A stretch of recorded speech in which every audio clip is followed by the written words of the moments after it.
আসসালামু আলাইকুম ভিউয়ার্স, আজকে আমি আপনাদের মাত্র একটি উপকরণ দিয়ে ক্রিমি আইসক্রিম তৈরি করে দেখাবো, আর সেটি হলো কলা। আশা করছি আমার আজকের এই ভিডিওটি আপনাদের ভালো লাগবে। এর জন্য আমি এখানে 5টা কলা নিয়েছি। এখন কলাগুলোকে আমি ছিলে নিব। এরপর এই কলাগুলোকে আমি ছুরি দিয়ে এমন ছোট ছোট করে কেটে নিব।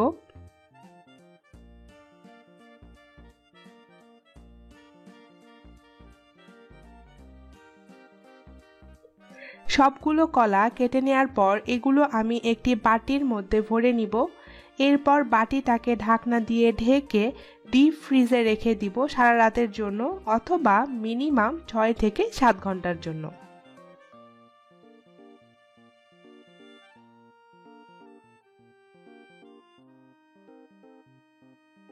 আমি কলাগুলোকে ফ্রিজ থেকে বের করে নিয়েছি।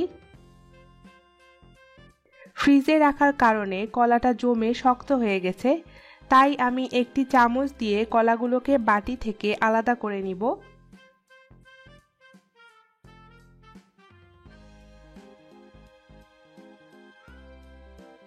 এরপর একটি ব্লেন্ডারের জারে আমি কলাগুলো দিয়ে দিব, এবং কলাগুলো যাতে সহজে ব্লেন্ড করা যায় তাই আমি এতে প্রায় 3 টেবিল চামচ তরল ঠান্ডা দুধ দিয়ে দিব।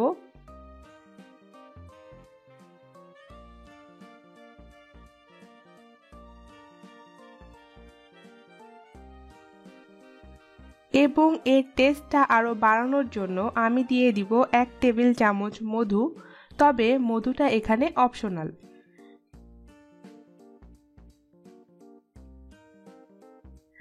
ব্লেন্ডিং এর সময় কিছু সময় পর পর চামচ দিয়ে এভাবে একটু নেড়ে দিবেন, এতে করে ব্লেন্ড করতে অনেক সুবিধা হবে।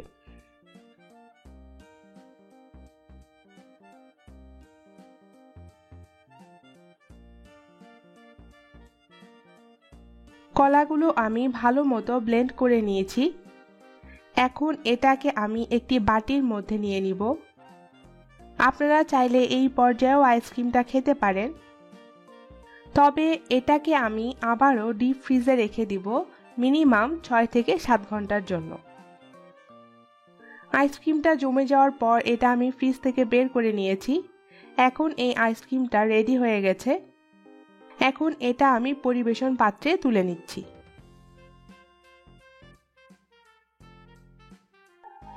এই আইসক্রিমটাকে আমি চেরি এবং বাদাম দিয়ে পরিবেশন করেছি। আশা করছি আমার আজকের এই ভিডিওটি আপনাদের ভালো লেগেছে। ভালো লাগলে ভিডিওটি লাইক, শেয়ার এবং কমেন্ট করবেন, এবং আমার চ্যানেলের পরবর্তী ভিডিওগুলো দেখার জন্য আমার চ্যানেলটি সাবস্ক্রাইব করবেন। আল্লাহ হাফেজ।